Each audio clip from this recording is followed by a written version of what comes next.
Back here once again with a broken bike, and I'm filming this because I want to see if there's any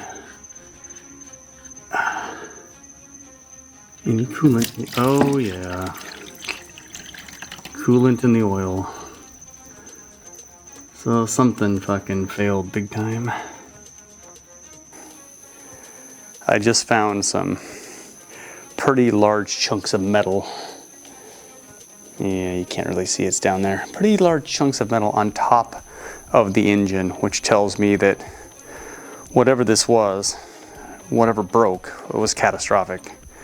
And it broke through the casing of the engine. So I've got a new engine I'm looking at.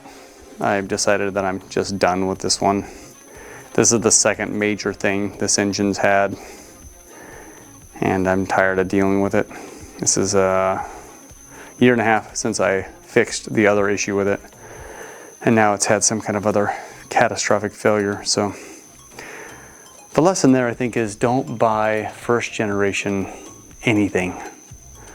Always wait until they've gone through a few gens of it before you decide, you know what, I want to get one of those. So it's going to be a lot of work as it was last time, but now at least I know what I'm doing, getting it out of there. New engine, I think I've got one lined up that's got about 1,000 miles on it. Should be plug and play, do a little ECU update with the GS911. Again, as I said in my last video, the absolute best piece of equipment you can buy if you are going to do anything with a BMW. Yeah, so here we are. Project fun continues. So, got the engine out, and I was a little concerned that maybe when I fixed it last time, and now granted that's a year and a half ago, that maybe I didn't tighten something. I was like, okay, maybe I caused the failure. So I was anxious to see, because I'd found metal chunks sitting on top of the engine, if indeed it was something I had caused. Well, it wasn't. The piston rod.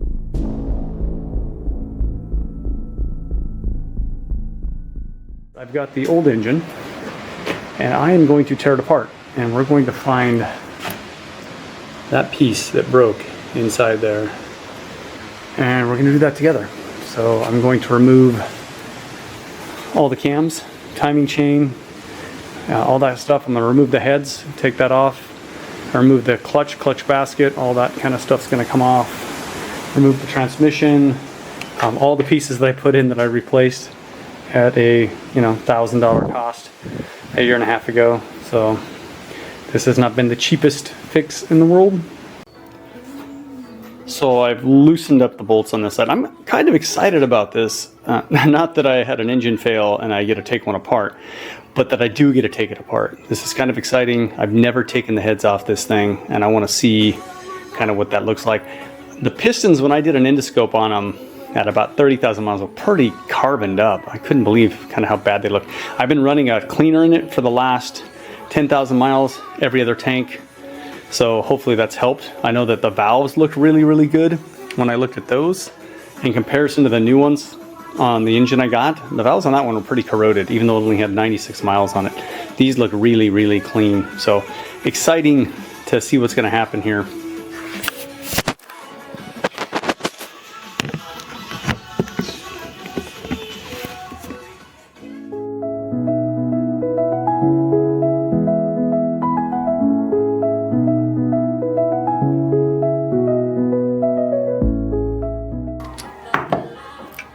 Glad I looked around more. Didn't see it on my first pass, but I wasn't expecting that. Okay, any more hidden little bolts in there? Nope, I can feel one to come off. Alright, a moment of truth coming up.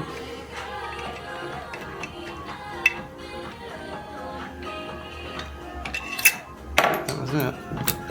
Get it wiggling loose. Aha! Oh man, that is junky. Ooh. Yeah, those are not looking so hot.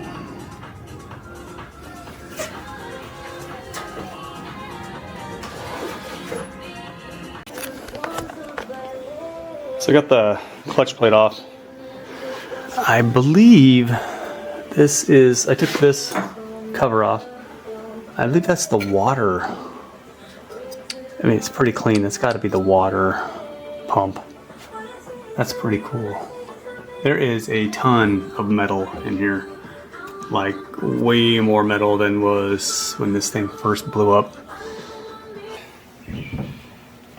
So that whole plate will come out now. Then behind it was a bigger one. And that one, I believe, required heat. But we're gonna see if we can get it off without. Because I'm not putting it back on. I don't really care about what happens to it. That's the big dog. And we'll need the big dog converter. Big dog converter.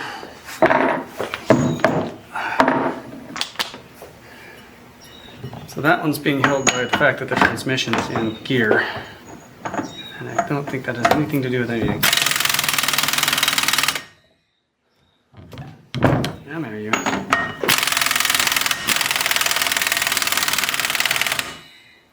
Oh, actually, no, she's coming. Oh, there she was. Okay. It was just a little more stubborn. That whole guy comes off. Now, the transmission should come out. As long as that one piece is not stuck in the side. Oh, there it is. This little giant bubble. Chains. Come on. There it is. That's looking really good. There's no burnt coils on that. Looks pretty nice. There's no pieces of metal in there.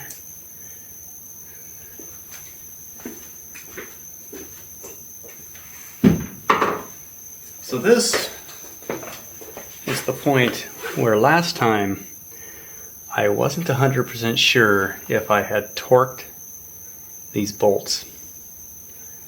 And it wasn't for the fact that I took pictures. I would have had to tear the engine apart back to that point. I don't think that's the right one. Nope, that's it. Yeah. Let's just see if we go to loosen them up. Nope, that one is tight. Tight. Magnetic. Magnetic. Stop. Tight. Tight. Tight. And tight. So all those are tight. Okay, it looks like I failed to record that, but man, what I did is I heated up the lock, the bearing seat. I heated that up, and then I extracted the first nut with the, I think this is a 36 millimeter, extracted the first nut until it was up against it.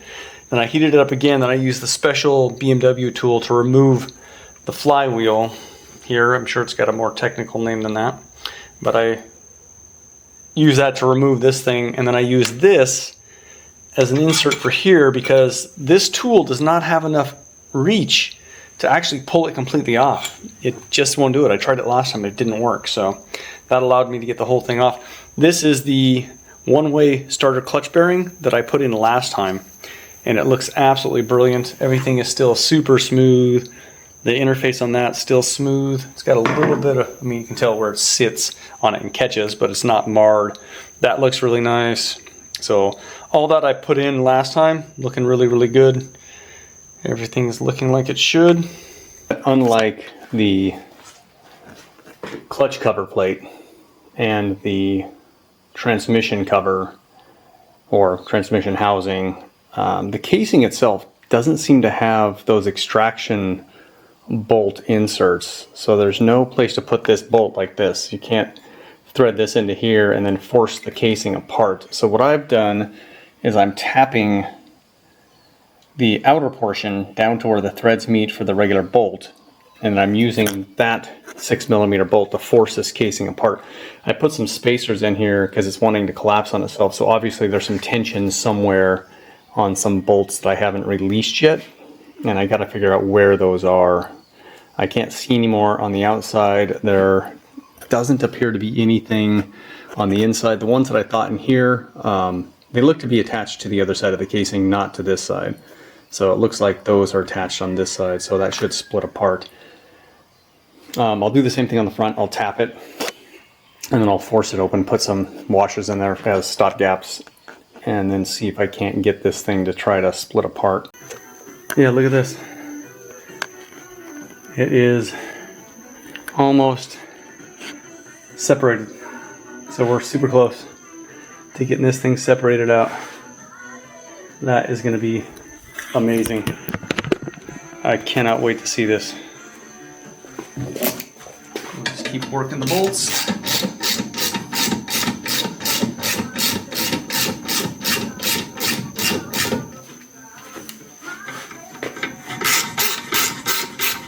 Yeah, that's it. Now it's super easy to take apart. I do have to remove the top one here though because it's going to be too short. So. Oh yeah, it's not even pushing anymore. Oh, actually it's not attached, so it doesn't even matter. Never mind. So yeah. Oh, I'm super excited. Oh, I can already see broken pieces inside. So I also heard from somebody that this engine does not come apart into two pieces. Well, I'm here to tell them it does, because I'm doing it. And there we go. Whoa! Something fell down. Look at that, folks. The engine has come apart into two pieces. There's the one bolt that was holding it together. Yep, that piston is in there. So what we need to do, I think, is... Oh, it is a special tool to remove the piston head. Oh, that's interesting. Oh my gosh. Let me show you inside here, folks. The gouging that other rod did to the inside of this. That is insane. The damage that was done by that thing failing. You see that? It's probably a little blurry. But right in here, it's at the base of the cylinder head for the other piston. I couldn't even pull it out if I wanted to. And then look at that. And it's the shattered part. The bolt that shattered. So it was the bolt that shattered. Look at that. Wow. The amount of debris. But how cool is that, everybody? The engine is in half. I am super stoked. I wish it hadn't failed and I was at this point, but there it is. That is epically cool. So I think we can try tapping on this one. I mean, that one's going to come out, so if we just do this, we should be able to remove that side, I think. That guy would come out all the way. Yep, there it is. Completely in half. Now we get to see what's happened. Oh my gosh, look at that. It's like the bolt. Holy shit, it's like the bolt came off. The bolt sheared off. Holy shit, okay.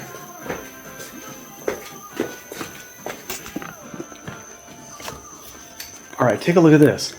This is crazy. The bolt is embedded into the side of the cylinder head. Not cylinder head, but the block. Look at that. It's embedded in the side. This bolt sheared off. That bolt whack, boom, smack. Look at the gouging in here. And just the insane amount of damage. This is crazy. Wow.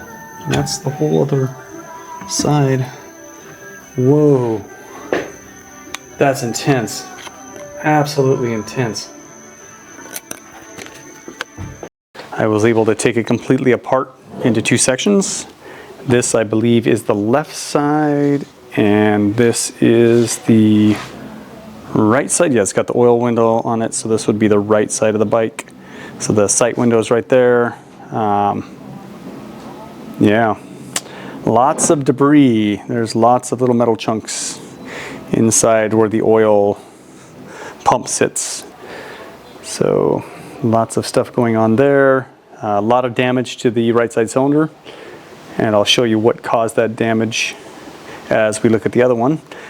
The pistons both slid out totally fine. There was no binding, nothing. Everything was smooth as, they just popped right out once I got the bolts off. Especially, I think it was this side's piston. Yeah, it was this side. It was the right side's piston. It was still attached to the crankshaft. No problem there at all. Look at that crack right here. And that's where, you know, something shot through the engine. And that something, if we take a look over here, is this bolt. It's what used to hold the piston on. There were two of them. One of them extracted completely, and the other one snapped in half. But that piston as well just came out nice and smooth. Talking to BMW Germany tech over there via email, he said it would not have been oil related or had anything to do with the prior failure, because the temperature gauge would have went up and the oil light would have come on if there had been a plug.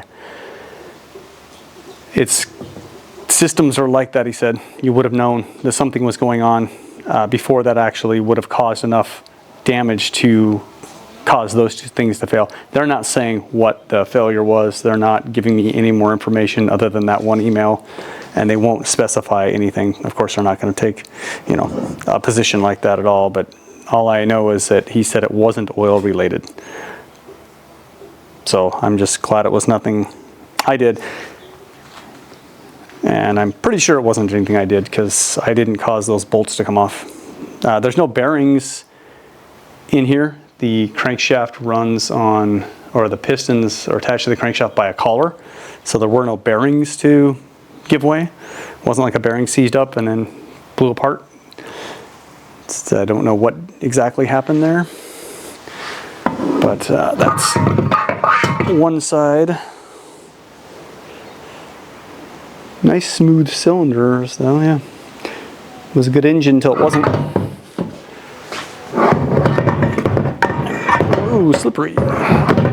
And that's the other side. Oh, you can see the bolt sticking up right there. Spectacular. So that's, anyway, that's what caused all the damage as far as rattling around inside the engine.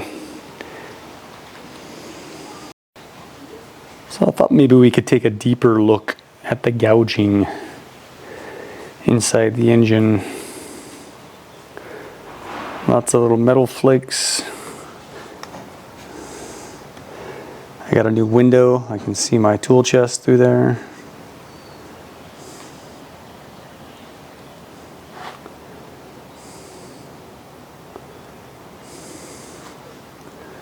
Lots and lots and lots of... That must be where the side of the piston hit.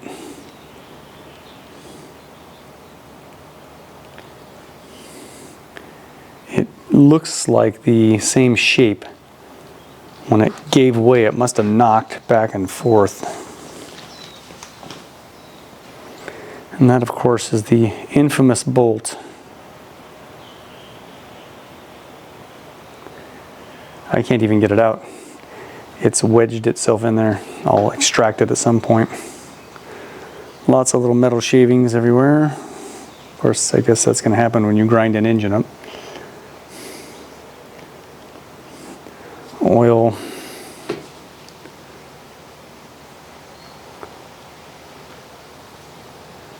Yeah, this is where the sump is. This is the oil drain plug right here. Lots of debris and metal in there as well.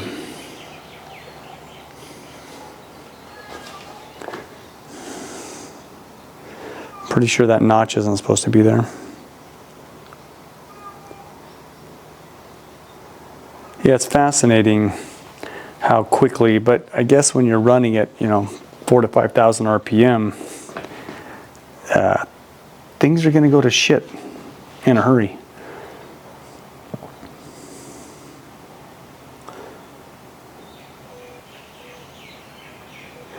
Probably doesn't help that I restarted it after it went kabunko, because I wanted to make sure I was hearing what I thought I was hearing, and I knew that there was already going to be some kind of major damage anyway, so what more could I do? I wonder if I can get that out. That would be quite fascinating. I wonder how that removes. I gotta see if I can pull that out of there and see what's behind that. I wonder what's holding it in there. Maybe goodwill. Yeah, quite interesting, huh? So I thought maybe we could take a look at some of the parts. If you saw my last video, you're familiar with this. This is the beautiful transmission. I think I'm going to eventually take this apart. I want to see if I can get that taken down to its gears. I think that'd be very, very cool. This is the water pump. Interesting, it's got a keyed little dealie right here. I was showing that on the video earlier.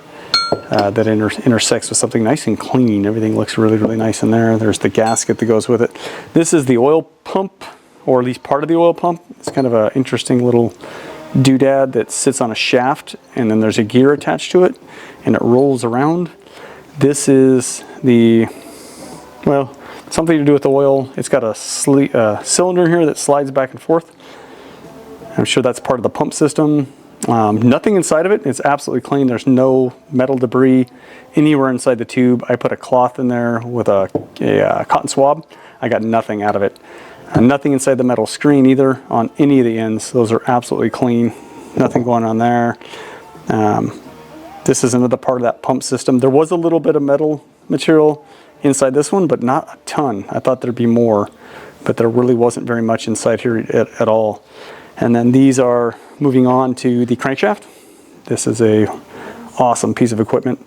I'm assuming these two teeth here are missing on purpose. They look like they were designed that way. So these are the pistons. This is the one that broke. You can see that, kind of see half the bolt is still stuck in there. This side is been smashed. It's hard to see, but it's flat. And it's no longer round, it's oval inside. You can see the top of that was completely smashed.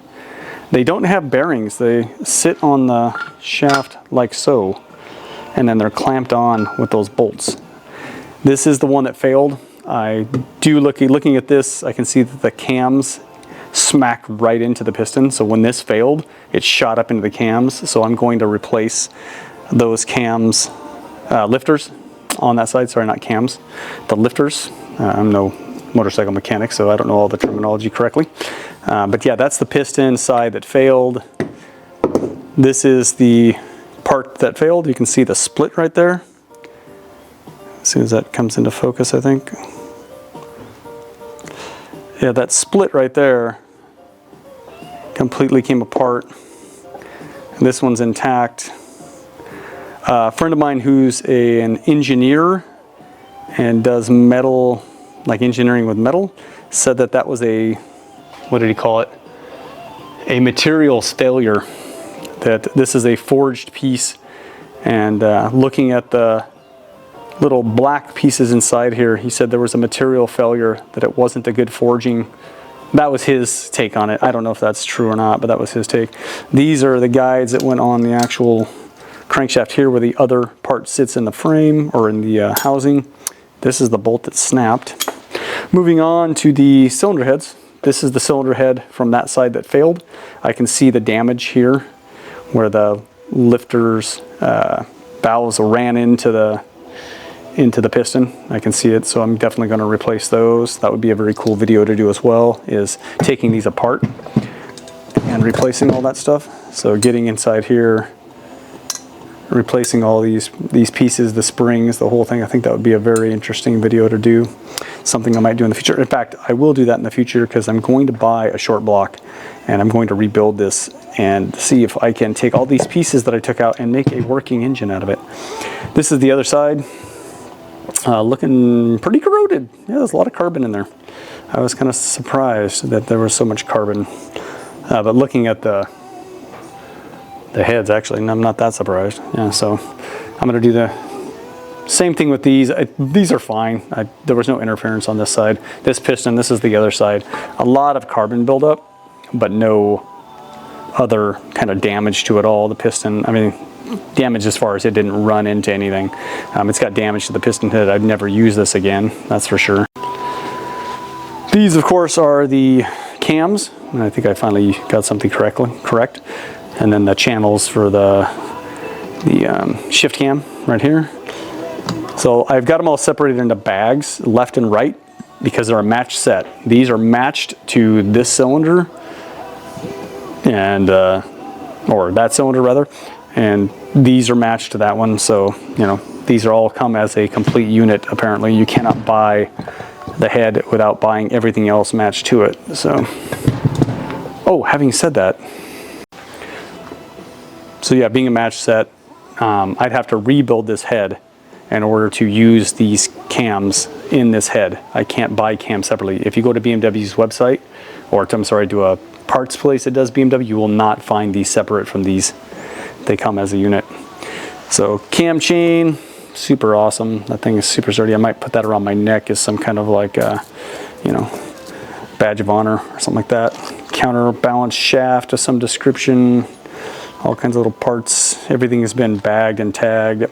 I've got everything in kind of a light oil inside the bags. Let me know in the comments if that's a good idea or not. I don't know. This was the cover for the oil pump. Some other parts, this is all stuff from the left that just fell off, but that's okay, I think. We're not using that. This is a shaft of some description. I'm not 100% sure the name, but it's pretty cool. And then if we come down here, these are the original parts. So this is the original part that failed right here. And looking at the new part, there's not enough metal that was lost from this part that could have plugged the filter and then the pump up completely enough to cause that failure. And that's what I got from BMW, was that no, that part failing originally, especially almost a year and a half ago, wouldn't have done that. And since I didn't find any more metal pieces in anything, all the oil changes subsequently were perfectly fine, no metal in anything, and the failure was so sudden. Yeah, that's just, I don't believe that's to be the cause. I don't think that I missed something there. I mean, God, I could be wrong, but anyway, these are the pieces that new pieces that I put in. So these are all new. I didn't replace this, of course, but you know, that's the big flywheel guy. So that's kind of an overlay of everything. I got stuff in bags. There's tons of bolts and nuts, and the clutch. I won't reuse that clutch. The clutch has got 41,000 miles on it now. Clutch basket. Gonna keep all that kind of stuff though, for sure. More bolts. Just a whole, like, plethora of parts that came out of that bike. Some of it reusable, some of it's not going to be reusable. All this stuff I believe already comes in a short block. I don't have to do anything with a lot of these things. I just have to add heads and transmission and a few of the gears and whatnot and cams to that system, and then I can build an engine out of the existing parts. I don't have to put this in here. I think I'm going to hang that somewhere in the house. That'll be kind of cool. Pistons I'm definitely keeping. Those are cool. Yeah. Water pump, I'll probably have to reuse that. Oil sump, that's all inside the engine. So I had to take the engine completely apart into two pieces to get to this. I cannot get to it without the engine being in half. It is inside the engine. There's no external way to get to this. So I could never have even looked at it in the original failure anyway. There would have been no way to determine, you know, but seeing that there's nothing in it, I mean, you can put your fingers in here and it's absolutely clean. There is no metal in there whatsoever. Nothing got past those screens and clogged up anything. And I wish the warning lights had come on sooner if there was going to be an issue. So that's kind of it. That's the end. This is where we're at this very stage of things. It's in pieces. I'm going to keep all the pieces together. As soon as I get to the finances together to get a short block, I'm going to buy one of those. I think they run about $5 grand. Of course, I bought a whole brand new engine for $3, so I don't know what I'm thinking, but I believe it'd be really neat to stick everything back together and see if I can get it to function. I think that buying a used engine that's had a different failure might be the way to go. And then I can take all the usable parts off of that bike that I am not going to reuse of my own and build an engine. Maybe I'll think about that as well. So that's it. This is the complete bike on the bench. At least not complete bike, but a complete motor on benches. That is everything. It doesn't get any more apart than that.